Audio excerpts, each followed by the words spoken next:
Candles and Christmas trees are part of the holiday season. They can also be problematic when it comes to starting house fires. Plymouth Deputy Fire Chief Kip Springer walks us through what to do. With the holidays coming, very different types of fires that we encounter. So fires happen all year round, but obviously in the wintertime, and especially around the holidays, there are some very unique things that can happen. When you have candles out, obviously you want to keep at least a minimum of a 1 foot clearance of anything flammable around that candle. That 1 foot amount of space also applies to candles in the bathroom and dining areas. You want to make sure that you have a very sturdy base underneath it, especially in a case like this. If you have kids, if you have pets and they pull on this at all, it would be very easy for that candle to fall over and start that tablecloth on fire. As for trees, daily watering is a good idea to make sure they don't get too dry. If you're going to have a real Christmas tree in your home, you need to make sure you water it every day. They recommend that you don't have a live Christmas tree in your home for more than 2 weeks because it will start to dry out and become more flammable. You want to keep it away, obviously, from any type of open flame. Make sure you don't put it next to a fireplace.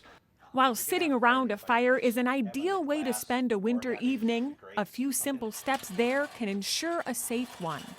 One of the main causes of fires, while it doesn't necessarily happen when you have your fire going, the next day, make sure that you don't clean everything out of it and put it in the garbage right away. It tends to happen a lot where people, they wake up the next morning, they clean out the chimney, they put stuff in a bag, stick it in their garbage can in the garage, and then a few hours later, their garage is on fire. Cooking fires are the #1 cause of residential fires, and especially during the holidays, there's a lot more going on in the kitchen. Deputy Chief Springer recommends to unplug your appliances once you're done using them, and if there is a fire, get out and call the fire department. If you're in the kitchen and you're cooking, you stay in the kitchen. You keep an eye on what you're doing, especially if you're cooking with any kind of oil or grease.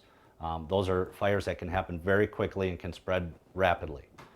Being proactive before a fire breaks out is key, like creating a fire escape plan with 2 ways out.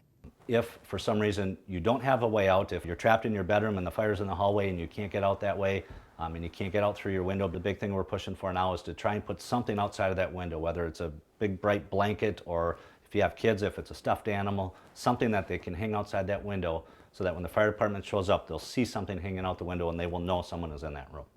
Finally, Deputy Chief Springer can't stress enough the importance of working smoke detectors.